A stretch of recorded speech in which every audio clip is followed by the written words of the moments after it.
Hello everyone, আমরা last লেকচারটায় actually এটা ওই লেকচারটারই সেকেন্ড পার্ট, আমাদের থার্ড লেকচারে ওখানে আমরা লাইট ফেজটাকে ভালো করে র্যাপ আপ করেছি। এখানে আমরা কি করব, এখানে আমরা জাস্ট এই যে চ্যাপ্টারের লাস্ট টপিক ডার্ক ফেজ, এই লাইট ইন্ডিপেন্ডেন্ট ফেজ বা ডার্ক ফেজকে আমরা এখানে মেনলি কভার করব। ঠিক আছে, খুব ইজি চ্যাপ্টার, আমরা এতক্ষণ যথেষ্ট ইজিভাবেই পড়ে এসেছি, এবারও ইজি করেই পড়বো, ব্যাস তাহলেই শেষ হয়ে যাবে। আর কিছু নেই এই চ্যাপ্টারটা, সেরকম একটা কিচ্ছু নেই। ঠিক আছে,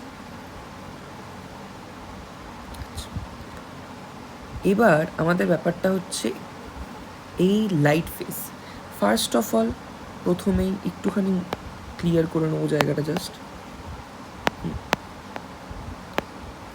লাইট ফেজ। লাইট ফেজ নয়, এটা dark phase. Dark phase, dark phase মানে কি লাইট ইন্ডিপেন্ডেন্ট ফেজ, তার মানে এখানে লাইট লাগে না। কিন্তু কেউ যদি বলে ফটোসিনথেসিস কি সানলাইট ছাড়া করা সম্ভব? না, করা সম্ভব না, কারণ সানলাইট থেকে যে লাইট ফেজটা হচ্ছে সেখানে যে প্রোডাক্ট তৈরি হচ্ছে এটিপি, এনএডিপি, H2, এগুলোই কিন্তু ডার্ক ফেজে এনার্জি সোর্স হিসেবে কাজ করবে, যার জন্য এটা হচ্ছে। তাই যদি সানলাইটের লাইট ফেজটা না হতো তাহলে ডার্ক ফেজটা এক্সিস্টই করতো না। এটা লাইট ইন্ডিপেন্ডেন্ট ফেজ হতে পারে, বাট এটা কিন্তু লাইট ফেজ ডিপেন্ডেন্ট ফেজ, মানে লাইট ফেজের ওপর কিন্তু এই ফেজটা ডিপেন্ডেন্ট। ঠিক আছে, ঠিক আছে, এইটাই কিন্তু বইতে লেখা আছে যে this is dependent on the light phase as it is operated with the help of energy rich compounds, যেটা হচ্ছে এটিপি আর এনএডিপি, H2, যেটা আমাদের লাইট ফেজে প্রডিউস হচ্ছে। এবার হচ্ছে বলছি এটা হয় কোথায়? এটা হয় স্ট্রোমা অফ ক্লোরোপ্লাস্টিডে এটা হয়। ঠিক আছে, স্ট্রোমাতে হয়। আচ্ছা, আমি যখন থাইলাকয়েড এঁকেছিলাম, একটা থাইলাকয়েড আমি যখন তখন এঁকে দেখিয়েছিলাম, তখন আমি এইরকম কিছু একটা এঁকে দেখিয়েছিলাম, এইরকম কিছু একটা এঁকে দেখিয়েছিলাম, যার মধ্যে আমি এখানে দেখিয়েছিলাম আমার গ্র্যানাম, গ্র্যানা, গ্র্যানা, গ্র্যানা, গ্র্যানা, এই গ্র্যানাগুলো এক একটার সাথে জয়েন হয়ে আছে। ঠিক আছে, এই যে এক একটার সাথে জয়েন হয়েছে এগুলোকে বলে স্ট্রোমা ল্যামিলি। এই এক একটা ডিস্ককে বলে হচ্ছে থাইলাকয়েড, এই পুরো স্টকটাকে বলে গ্র্যানা, এই জায়গাটা লাইন টেনেছি এগুলোকে বলে স্ট্রোমা ল্যামিলি, আর এই যে ফাঁকা জায়গাটা এটাকে বলে স্ট্রোমা। তার মানে এইখানে আমাদের ডার্ক ফেজটা হয়। ঠিক আছে, আচ্ছা, থার্ড, এই ফেজে কি হয়, আমাদের যে গ্রিন প্লান্ট সে কী করে, CO2কে অ্যাবজর্ব করে। CO2 কোত্থেকে পাবো? নেচার থেকে পাবো। দিয়ে সেটাকে কি করে, RUBP, দেখবে ইউটা স্মল আছে, এই RUBPর সাথে CO2কে কি করে, কম্বাইন করে। RUBPর সাথে CO2কে কম্বাইন করে, দিয়ে কি তৈরি করে, 2 molecules of PGA। আমি সব কটার ফুল ফর্ম বলবো, কোনো চাপ নেই। ঠিক আছে, এইটাকেই আমাদের বলে, এইটা হচ্ছে ফার্স্ট স্টেবল ফটোসিনথেটিক প্রোডাক্ট। এই এতক্ষণ একটা ফটোসিনথেসিসের প্রোডাক্ট বেরিয়েছে, যেটাকে বলতে পারি গাছের খাবার বেরিয়েছে একটা। ঠিক আছে, এই যে কাজটা হয়েছে, এই যে কাজটা হয়েছে, এটা একটা রিয়াকশান। এই রিয়াকশানটাকে আন্ডারগো করার জন্য কার কাজে লাগবে? একটা এনজাইম। এনজাইম কিসে হেল্প করে? একটা রিয়াকশানকে এগিয়ে নিয়ে যাওয়া বা একটা রিয়াকশান যে হবে সেটাতে কে হেল্প করে? একটা এনজাইম নামক একটা জিনিস হেল্প করে। ঠিক আছে, এটা বোঝা গেছে। সেই এনজাইমটার নাম হচ্ছে রুবিস্কো। ওকে, এই কিন্তু হয়ে গেল, ডার্ক ফেজ কিন্তু শেষ। এই তিনটে প্রসেস, এই তিনটে স্টেপ, ডার্ক ফেজ শেষ, আর কিছু নেই ডার্ক ফেজে। জাস্ট এই রুবিস্কো কি এটা পড়বে, রোল পড়বো, ব্যাস শেষ, আর কিছু নেই। আচ্ছা, এই রিয়াকশানের তাহলে এনজাইমটার নাম কি? রুবিস্কো। এবার জানবো প্রত্যেকটার আমার ফুল ফর্ম। চলো ফুল ফর্মে আসি। RUBP, RUBPর আর হচ্ছে RU, ribulose, ribulose. BP, B হচ্ছে ফর বিস, P হচ্ছে ফর ফসফেট, রাইবিউলোজ বিসফসফেট। ঠিক আছে। PGA, PGA কি? PGA হচ্ছে phosphoglyceric acid. P for ফসফো, G for glyceric, A for acid, phosphoglyceric acid. ঠিক আছে। কটা মলিকিউল? দুটো মলিকিউল। কি করে তৈরি হচ্ছে? RUBPর সাথে CO2 নিয়ে এখানে কোন এনজাইম কাজ করবে? রুবিস্কো এনজাইম কাজ করবে। আচ্ছা, এই RUBPর মধ্যে কটা কার্বন থাকে? 5টা কার্বন থাকে। কটা কার্বন থাকে? 5টা কার্বন থাকে। এর মধ্যে কটা কার্বন থাকে? PG এর মধ্যে 3টে কার্বন থাকে। কটা কার্বন থাকে? 3টে কার্বন থাকে। এবার বলবে কী হলো, এখানে 5টা কার্বন, এখানে 3টে কার্বন। ভালো করে দেখো, CO2 তে একটা কার্বন আছে, তাহলে আরেকটা কার্বন এলো। আর এখানে কটা বলেছে? 2 বলেছে। 2 × 3 carbon, what is this? 6 carbon. তাহলে এদিকেও 6 কার্বন, এদিকেও 6 কার্বন। রিয়াকশন মিললো আমার, এখানে যটা কার্বন হলো এখানেও তটা কার্বন হলো। মাথায় রাখবে PG এর মধ্যে 3টে কার্বন হয়, দুটো PG মানে 6টা কার্বন হয়ে গেল। এখানে আমার এই জিনিসটা ঠিক,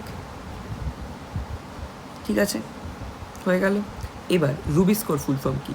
রুবিস্কোর ফুল ফর্ম হচ্ছে RUBP, মানে ribulose bisphosphate carboxylase oxygenase,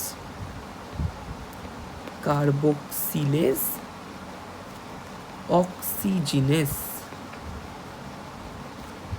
carboxylase oxygenase. ঠিক আছে। এই পুরোটা লিখবে, তার সাথে এই দুটোকে জুড়বে। ঠিক আছে। রুবিস্কোর full form ribulose bisphosphate carboxylase oxygenase. ঠিক আছে। এটা কি করে? এর মেন কাজ কি? CO2 কে ফিক্সেশন করা, কারণ CO2 না হলে তো খাবারটা তৈরি হবে না, RUBPর সাথে যোগ হয়। ঠিক আছে। এবার আমরা রাইবিউলোজ বিসফসফেট কার্বক্সিলেজ অক্সিজেনেসের আমরা রোল পড়ব। রোল অফ রুবিস্কো, এভাবেই লিখলাম। হ্যাঁ, আচ্ছা। ফার্স্ট কি? ফার্স্ট কাজ আমরা দেখবে এখানে যেটা প্রাইমারি কাজ, CO2 ফিক্সেশন করে। কি করে? CO2 ফিক্সেশন করে। এটা রোল লিখছে, এটা নর্মাল লিখছি। CO2 ফিক্সেশন করে, আর কি করে? RUBPকে PGA কনভার্ট করতে সাহায্য করে। হয়ে গেল। ঠিক আছে। এটাই হচ্ছে মেন রোল। রুবিস্কোর রোল কি? RUBPকে PGA। এবার হচ্ছে এই যে খাবারটা তৈরি হলো, এখানে বললাম কি ডার্ক ফেজের মেন কাজটা শেষ। এবার জাস্ট আরেকটু বেশি পড়বো, যেটা মানে কোনো কিছু একটা ভালো করে এন্ডিং করতে হয়, জাস্ট 3টে স্টেপ আছে, ওই 3টে স্টেপ পড়বো, তাহলে শেষ হবে। একদম শেষ নয়, 3টে স্টেপে। ঠিক আছে। PGAটা হচ্ছে আমার খাবার। PGA কী করবো? রিডিউস করবো। PGAকে একটু রিডিউস করবো। কী দিয়ে রিডিউস করবো? দেখো, জিনিসটাকে তো ভেতরে স্টোর করতে হবে, তার জন্য জিনিসটা শুধু তৈরি হলেই হবে না, সেই জিনিসটাকে আমাকে স্টোর করতে হবে। তার জন্য ওকে একটুখানি কষাতে হবে আমাকে, যেটা মাংস কষানো হয়, রান্না কষানো হয়, সেরকম এই জিনিসটাকেও কষাতে হবে। তো রিডিউস, কষানো মানে এখানে রিডিউস করে কি বানাবো? PGALD। সেম থাকবে, জাস্ট এটার ফুল ফর্ম হয়ে যাবে ফসফোগ্লিসারলডিহাইড। কি? ফসফোগ্লিসারলডিহাইড। ঠিক আছে। এখানে অ্যালডিহাইড হয়ে গেল এটা। ঠিক আছে। এটা কিসের সাহায্যে হয়? এখানে কার সাহায্য লাগে? ATP আর NADPH2। তাহলে কাজে লেগে গেল সেই এনার্জি, যেটা আমার লাইট ফেজে তৈরি হয়েছিল, যেটা ছাড়া আমার ডার্ক ফেজ পসিবলই নয়। তাহলে আমি পেয়ে গেলাম এখানে ATP আর NADPH2। তাহলে ATP আর NADPH2 এর রোল কি? ATP and NADPH2 produced in light phase is helping in the dark phase while converting phosphoglyceric acid into phosphoglyceric aldehyde. ঠিক আছে। ঠিক আছে, এটা হয়ে গেল। 5th স্টেপে কি হয়? এই যে PGALD, লাইট ফেজে কিন্তু কোনো খাবার তৈরি হয়নি, এটাই কিন্তু খাবার তৈরি হচ্ছে। PGALD কী করে? একটু কনডেন্স হয়, একটু মানে সব কিছু একসাথে জড় হয়, মানে 5-6টা, একটা মানে 500-600, আমি এরকম একটা এক্সাম্পল বলছি, 50-60খানা PGALDর মলিকিউল জুড়ে গেল, এটাকে বলে কনডেন্স হয়ে যাওয়া, জড়সড় হয়ে যাওয়া। দিয়ে কী তৈরি করবে? গ্লুকোজ তৈরি করবে। এবার এর হিসেবটা কি? 2খানা PGALD কি তৈরি করবে? একখানা গ্লুকোজ তৈরি করবে, দুখানা পিজিএলডি একখানা গ্লুকোজ, ঠিক আছে, দুখানা পিজিএলডি একখানা গ্লুকোজ, ঠিক আছে। এর সাথে কিন্তু বাই প্রোডাক্ট তৈরি হবে, বাই প্রোডাক্ট তৈরি হবে, ঠিক আছে, এটুকু বোঝা গেছে। লাস্ট স্টেপ, এতক্ষণ মন দিয়ে শুনেছো, আরেকটু মন দিয়ে শোনো, লাস্ট স্টেপ। এই যে পিজিএলডি দিয়ে তো গ্লুকোজ তৈরি হলো, সব দিয়ে তো আর গ্লুকোজ তৈরি হয়ে যাবে না, কিছু জিনিস দিয়ে গ্লুকোজ তৈরি হবে। এই যে পোর্শন, আমি কি বললাম, কিছু পোর্শন অফ পিজিএলডি দিয়ে কি তৈরি হয়ে যাবে, গ্লুকোজ, দুটো পিজিএলডি একটা গ্লুকোজ। কিন্তু কিছু পিজিএলডি সাইডে আছে, ধরো 60% এখানে কাজে লাগলো, 40% পড়ে আছে। এই যে 40% remaining PGLD, remaining PGLD molecule যে পড়ে আছে, সেটা কি করবে, আরইউবিপি রিজেনারেট করবে। দেখো কি সুন্দর লাইনটা, পড়ে থাকা পিজিএলডি দিয়ে আরও আরইউবিপি মানে রাইবিউলোজ বিসফসফেট তৈরি করবে, যাতে এই প্রসেসটা কন্টিনিউ হতে পারে, খাবার বানানোর প্রসেসটা যাতে কন্টিনিউ হতে পারে। কারণ সাইকেলটা একবার ঘুরেই তো শেষ হয়ে যাবে না, বারবার ঘুরবে, কারণ খাবার তো একবার তৈরি হবে না, খাবার কন্টিনিউয়াসলি প্রিপেয়ার করতে হবে, যাতে সেই খাবারটা গাছ ইউজ করে নিজের কাজকর্ম চালিয়ে যেতে পারে, ঠিক আছে, ঠিক আছে। এখানে এই যে আরইউবিপি, এই আরইউবিপি হচ্ছে CO2 অ্যাকসেপ্টার। এবার কেন আরইউবিপি CO2 অ্যাকসেপ্টার, তোমার কাছেই তোমার প্রমাণ। এই যে আরইউবিপি CO2 যদি না বানায় তাহলে পিজিএ হবে না, পিজিএ না হলে পিজিএলডি হবে না, পিজিএলডি না হলে গ্লুকোজ হবে না, সেই পিজিএলডি না হলে আর রাইবিউলোজ বিসফসফেট হবে না, আর রাইবিউলোজ বিসফসফেট যদি কার্বন ডাই অক্সাইড গ্রহণ না করে বা অ্যাকসেপ্ট না করে, তাহলে এই স্টেপ হবে না, এই স্টেপ না হলে এই স্টেপ, এই স্টেপ, এই স্টেপ, কোন স্টেপ হবে না। তাহলে রাইবিউলোজ কি, রাইবিউলোজ বিসফসফেট কি, রাইবিউলোজ বিসফসফেট কি, রাইবিউলোজ বিসফসফেট হচ্ছে CO2 অ্যাকসেপ্টার। CO2 অ্যাকসেপ্টার মানে CO2 গ্রহণ করে, ঠিক আছে। এই যেহেতু এত CO2 গ্রহণ করে, এই জন্যে একে বলে carbon assimilation, carbon assimilation. Carbon assimilation কাকে বলে, ডার্ক ফেজকে বলে কার্বন অ্যাসিমিলেশন, কারণ এখানে আমাদের কার্বন রীতিমতো ইউজ হয়, বা এটাকে আমরা বলতে পারি স্টোর হয়, ঠিক আছে।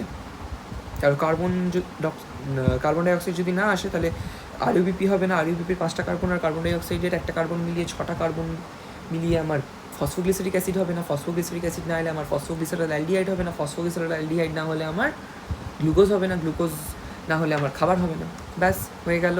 This is the end of dark phase. Dark phase is very easy comparatively light phase, because light ফেজে আমাকে মেইন মাল মশলা তৈরি করতে হয়, সেই মাল মশলা যদি না তৈরি হয় তাহলে আমার কোনো দিন পিজিএলডি তৈরি হবে না, পিজিএলডি না হলে গ্লুকোজ তৈরি হবে না। পিজিএলডি তৈরি করতে কাকে কাজে লাগে, লাইট ফেজের মাল মশলা কাজে লাগে। লাইট ফেজের মাল মশলা কি, এটিপি NADPH2, এটিপি NADPH2, এটিপির ফুল ফর্ম কি, অ্যাডিনোসিন ট্রাইফসফেট। NADPর ফুল ফর্ম কি, নিকোটিনামাইড অ্যাডিনোসিন ডাইনিউক্লিওটাইড ফসফেট, ঠিক আছে, ক্লিয়ার হয়ে গেল, চ্যাপ্টার শেষ, আর কিচ্ছু নেই চ্যাপ্টারটা এক্সেপ্ট সিগনিফিকেন্স। সিগনিফিকেন্স অবশ্যই পরীক্ষায় আসে, 3টে পয়েন্ট ফাটাফাট পড়িয়ে দেবো, কিছু নেই, বইতে হয়তো অনেক কিছু লেগে থাকবে, যারা সাঁতরার বই ইউজ করো, এই যেটা পড়ালাম এইটুকু ইজ এনাফ, আর কিচ্ছু লাগে না। যাদের বইতে একটা বড় ওই সাইকেল ড্র করা আছে, সেই সাইকেলটা আমি জাস্ট একবার দেখিয়ে দেবো, বিকজ সাইকেলটা অনেকজনের আর কি ডিমান্ড থাকে সাইকেলটা দেখিয়ে দেওয়ার জন্য, সেইটাই জাস্ট আমি একটুখানি দেখিয়ে দেবো। দেখো ভালো করে বুঝিয়ে দিই, 6 RUBP, 6টা RUBP নেব। আরইউবিপি দিয়ে কী তৈরি হচ্ছিল, পিজিএ। এবার দেখো ডবল করে দিলাম, কেন ডবল করলাম, দেখো এখানে একটা আরইউবিপি, এখানে দুটো পিজিএ, তাহলে এখানে যদি আমার 6টা আরইউবিপি হয়, এখানে 12খানা পিজিএ হবে। আচ্ছা, এখানে CO2 লাগবে, এটা আমরা জানি CO2 লাগে। দেখো এখানে যটা আরইউবিপি তটা CO2, এখানে একটা আরইউবিপি একটা CO2, তাহলে এখানে 6টা CO2 6টা আরইউবিপি, ঠিক আছে। আর সাথে লাগে একটু জল লাগে, জল লাগে, ঠিক আছে, ওকে। পিজিএ তৈরি হয়ে গেল, পিজিএ কিন্তু তৈরি হয়ে গেল না, ঠিক আছে। এবার পিজিএ থেকে কি তৈরি হচ্ছিল, PGALD, ফসফোগ্লিসারিক অ্যালডিহাইড। দেখো ফার্স্ট এখানে প্রথম প্রসেস, আমার কি ইউজ হয়েছে, NADPH2 ইউজ হয়েছে, আর কি ইউজ হয়েছে, ATP ইউজ হয়েছে। ঠিক আছে, ডান। এবার একে আমি দুভাগে ভাঙবো, কারণ PGLDর একটা পোর্শন গ্লুকোজ বানাচ্ছিল, আর একটা পোর্শন কী করছিল, আবার RUBP জেনারেট করছিল, তাই তো? তাহলে দেখো এখান থেকে যদি আমি দুটো PGLD বের করিনি, তাহলে কটা PGLD পড়ে থাকবে, 10টা PGLD পড়ে থাকবে। ক্লিয়ার? এবার আমি বললাম খুব অল্প পোর্শন নিয়ে আমার গ্লুকোজ তৈরি করবো, কারণ এই প্রসেসটাকে কন্টিনিউ করতে হবে। অল্প জিনিস যদি তৈরি করি, বেশি জিনিস যদি মাল মশলা রেখে দিই, দেখো তুমি বাড়িতে অনেকটা আলু কিনে এনেছো, তুমি যদি সব আলু একদিন রান্না করে দাও, সেটা তুমি খেতে পারবে না, নষ্ট হয়ে যাবে। কিন্তু তুমি যদি দুটো আলু আজকে রান্না করো, 5টা রেখে দাও, আবার 5টা কালকে রান্না করো, ঠিক এখানেও ব্যাপারটা সেম। 12টা তৈরি হয়েছে, কিন্তু দুটো দিয়ে খাবার বানাবো, 10টা আবার কাজে লাগাবো, 10টা থেকে আবার দুটো খাবার বানাবো, এইভাবে কাজটা হবে। ঠিক আছে? PGLD দিয়ে কী হবে, একটা গ্লুকোজ তৈরি হবে, কারণ আমি তখনই বললাম দুটো PGLD থেকে একটা গ্লুকোজ হয়। এবার এই PGLDকে আমি বলেছিলাম ইন্টারমিডিয়েট প্রোডাক্ট, বাই প্রোডাক্ট তৈরি করবে, বাই প্রোডাক্ট তৈরি করবে, তার সাথে কি করবে, আবার আমাদের RUBP তৈরি করবে। RUBP তৈরি করার জন্য আবার এখানে কি লাগবে, ATP ইউজ হবে, ATP ইউজ হবে। ঠিক আছে, এই হলো আমাদের সেই কেলভিন সাইকেল। এইটা পরীক্ষায় এঁকে দিলে খুব ভালো হয়। ঠিক আছে, এবার দেখো NADPH2টা কিন্তু এখানে NADP প্লাস হয়ে যায়, এটা আমি বুঝিয়ে দিলাম। আর আমি বারবার বলেছি ATP কি হয়, ADP হয়ে যায়, কারণ ATPর মধ্যে 3টে ফসফেট থাকে, একটা ফসফেট সরানো মানে এনার্জি একটা ইউজ করা।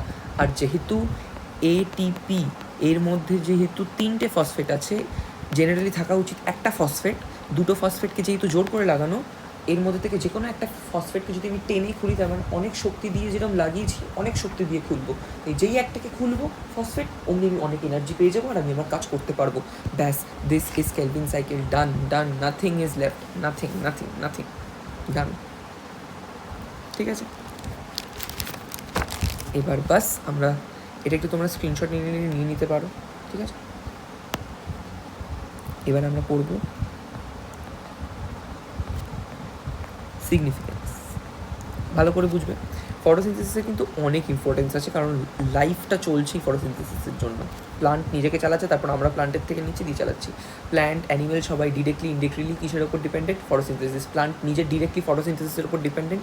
আমরা অ্যানিমেল যদি, প্লান্ট যদি ফটোসিনথেসিস না করে, তাহলে আমরা অ্যানিমেল খাবার পাবো না প্ল্যান্টের থেকে, তার মানে আমরা ইনডিরেক্টলি ডিপেন্ডেন্ট। পুরোপুরি ফটোসিনথেসিস আমাদের করতে হচ্ছে না, বাট প্ল্যান্ট করছে বলে আমাদের ওটার ওপর ডিপেন্ডেন্ট থাকতে হচ্ছে। অ্যানিমেল কোত্থেকে অক্সিজেন পায়, এইবার দেখো প্লান্ট কী করে, অক্সিজেন বাই প্রোডাক্ট হিসেবে বের করে, কিন্তু নেয় কি, CO2। প্ল্যান্ট এনভায়রনমেন্ট থেকে CO2 নেয়, কিন্তু ছাড়ে অক্সিজেন। আর আমরা কি করি, আমরা যে অ্যানিমেল, আমরা হচ্ছি অক্সিজেন নিই আর ছাড়ি হচ্ছে CO2। ঠিক আছে, আমরা অক্সিজেন নিই কিন্তু ছাড়ি CO2। এই যে পুরো সাইকেলটা, এটা প্লান্ট যেহেতু উল্টো কাজ করে, প্লান্ট যেহেতু CO2 নেয় আর অক্সিজেন ছাড়ে, আর আমরা যেহেতু অক্সিজেন নিয়ে CO2 ছাড়ি, এই জন্য এই সাইকেলটা আমাদের ব্যালেন্সড। এটাকে বলে হারমোনি মেনটেনেন্স বা ব্যালেন্স। ঠিক আছে, প্ল্যান্ট আমাদের জন্য, CO2 তো আমাদের জন্য খুব ক্ষতিকারক, তাই আমরা বলতে পারি প্ল্যান্ট আমাদেরকে এই CO2টাকে পিউরিফাই করে অক্সিজেন করে আমাদের জন্য দিচ্ছে। ঠিক আছে, ওকে, ওয়েল অ্যান্ড গুড। এবার হচ্ছে আমাদের সেই তিনটে, ফার্স্ট হচ্ছে এনট্র্যাপিং সোলার এনার্জি। কি, দেখো সোলার এনার্জি তো ফটোসিনথেসিসের সময় ট্র্যাপ হয়। আমি এটা প্রথমেই পড়িয়েছি যে এটা হচ্ছে একটা পার্ট অফ কাইনেটিক এনার্জি, যেটা পোটেনশিয়াল এনার্জিতে কনভার্ট হয়। কি কাইনেটিক এনার্জি, এই যে সানরে থেকে এলো, এটা কাইনেটিক ফোটন হিসেবে এসছে, কাইনেটিক এনার্জি হিসেবে আমার কাছে ঢুকেছে। কিন্তু কোনো জিনিসকে যদি ঢোকার পরে আমাকে স্টোর করতে হয়, তাকে আমাকে পোটেনশিয়াল এনার্জিতে কনভার্ট করতে হবে। কোনো এনার্জি যদি ঢোকার পর আমাকে স্টোর করতে হয়, তাহলে সেটাকে আমাকে পোটেনশিয়াল এনার্জিতে কনভার্ট করতে হবে। ঠিক আছে, তার মানে কি, potential energy of ATP and reduced NADP molecules, মানে এই ফোটনের কাইনেটিক এনার্জিকে আমরা এনএডিপি আর এডিপির পোটেনশিয়াল এনার্জি হিসেবে স্টোর করে নিলাম। ঠিক আছে, মনে রাখবে কাইনেটিক এনার্জি কার ছিল? ফোটনের। পোটেনশিয়াল এনার্জি হলো এই। ঠিক আছে, ওকে। যেই এই হিসেবে স্টোর হয়ে গেল, দেখো এবার এই কেমিক্যালের নামে তো আর জিনিসটা স্টোর হবে না, স্টোর হবে কিসে? Solar energy two chemical energy, তার মানে গ্লুকোজ হিসেবে স্টোর হবে, গ্লুকোজ মলিকিউল হিসেবে স্টোর হবে। আর এই গ্লুকোজ দিয়ে আমরা আমাদের প্ল্যান্টের যে যত ফল মূল সব তৈরি হবে, প্ল্যান্ট নিজের কাজ করবে, তারপর ব্যাস প্ল্যান্ট আমাদেরকে খাবার পাঠাবে, মানে অ্যানিমেলকে খাবার পাঠাবে। ওকে, প্রিপারেশন অফ ফুড, আমি লিখলাম প্রেপ অফ ফুড। ঠিক আছে, কী করছে? Photosynthesis result in the production of glucose, glucose তৈরি করছে। তারপর সেই গ্লুকোজটা কী হচ্ছে? গ্লুকোজটা পরে কী হচ্ছে? স্টার্চটা গিয়ে কোথায় জমছে? স্টার্চটা হচ্ছে আমার রুটে জমছে, ফ্রুটে জমছে, সিডে জমছে। এই যে এগুলো সবে যে জমছে, রুট থেকে আলু পাচ্ছি, ফ্রুট থেকে আপেল পাচ্ছি, সিড থেকে ধরে নাও আমি কিছু খাচ্ছি, যে কোনো ধরনের বীজের আমরা অনেক কিছু খাই, সেগুলো আমরা পেয়ে যাচ্ছি। ঠিক আছে, এই খাবারগুলো অ্যানিম্যাল কনজিউম করছে, আমরা মানুষ হিউম্যান কনজিউম করছে। আবার এই যে ধরো অ্যানিম্যালের মধ্যে ধরো হার্বিভোরস হচ্ছে শাক পাতা খেলো, এই শাক পাতা খাওয়া অ্যানিম্যালকে কে খাচ্ছে? কার্নিভোরাস অ্যানিম্যাল খাচ্ছে। তাহলে এই কার্নিভোরাস অ্যানিম্যালও কিন্তু ইনডিরেক্ট, যদিও সে শাক পাতা খাচ্ছে না, বাট সে ইনডিরেক্টলি ডিপেন্ডেন্ট কার উপরে? ফটোসিনথেসিস। কারণ ফটোসিনথেসিস না হলে হার্বিভোর খাবে না, হার্বিভোর যদি পুষ্টি না পায়, তাহলে ওই হার্বিভোরটাকে খেয়ে কার্নিভোরটা কোনো পুষ্টি পাবে না। Okay, is it clear? I think it's very very clear. তার মানে আমরা সবাই ইনডিরেক্টলি বা ডিরেক্টলি ফটোসিনথেসিসের উপর ডিপেন্ডেন্ট, দো আমরা ফটোসিনথেসিস করি বা না করি। ওকে, O2 আর CO2 এর ব্যালেন্স, এটা পড়াবো কি না আমি বুঝতে পারছি না, তার কারণ তো এখানে পড়িয়েই দিলাম। এই যে জিনিসটা এখানে এসছে, দিস ইজ হোয়াট, কারণ আমরা অল লিভিং অর্গানিজম কী করি? আমরা যখন রেসপিরেশন করি, আমরা কী করি? আমরা CO2 ছেড়ে দিই মানে আরও উপরে ছেড়ে দিলাম। ঠিক আছে, তার মানে কি এইভাবে কি হয়? অক্সিজেনের যে কনসেন্ট্রেশন, সেটা আমাদের বাতাসে কি হয়? এয়ারে কমে যায়, কারণ CO2 আমরা ছাড়ছি আর অক্সিজেনই শুধু নিচ্ছি। CO2 কনসেন্ট্রেশন কি বেড়ে যাচ্ছে আর অক্সিজেন কি কমে যাচ্ছে। কিন্তু যখন প্লান্ট এই বেড়ে যাওয়া CO2কে নিজের ফটোসিনথেসিসের জন্য নিয়ে oxygen as a by product ছেড়ে দিচ্ছে, তখন অক্সিজেন আর CO2-র যেই মাত্রাটা, সেটা ব্যালেন্স হয়ে যাচ্ছে।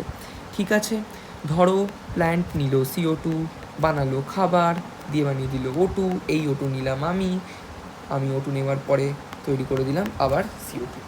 ওকে, ক্লিয়ার? এইটা দেখলেই সব বোঝা যাবে। ঠিক আছে, O2 রেসপিরেশন, আমি O2 নিলাম, রেসপায়ার করলাম, CO2 বের করলাম, CO2টা নিয়ে প্লান্ট করে দিল ফটোসিনথেসিস। ক্লিয়ার?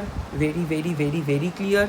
এর বাইরে এর আর কিচ্ছু হয় না। This is done. এর আর কোনো, এই চ্যাপ্টারটার আর কিছু বাকি নেই। আমি প্রত্যেকটা লাইন ধরে ধরে পড়িয়েছি।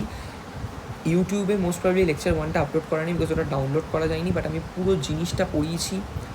একটা লাইনও ক্লিয়ার থাকার কথা না। যারা পেইড ক্লাসে পড়ে, এগুলো সব পেইড ক্লাসের লেকচার।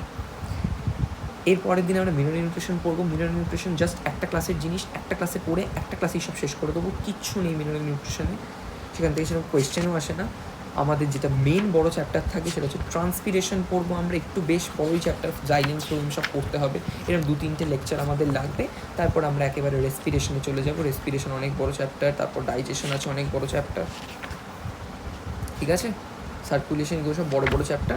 আমরা জাস্ট এই চ্যাপ্টারগুলোকে উইদিন এপ্রিল আমরা চেষ্টা করব আমরা মিনারেল নিউট্রিশন কমপ্লিট করে ট্রান্সপিরেশন থেকে ঢুকে যেতে পারি। Next lecture will be on mineral nutrition. Thank you for attending this class. মনে করে ক্লাসগুলো করবে। যারা পেইড ক্লাসে আসো, তারা অবশ্যই কোয়েশ্চেন আনসার দেখে নেবে। কোয়েশ্চেন আনসার আমি কিন্তু দিই, আমি প্রশ্নবিচিত্র থেকে সর্ট করার পরেই দিই, যার ইংলিশ, যার বাংলায়। ঠিক আছে, okay, thank you for attending this class.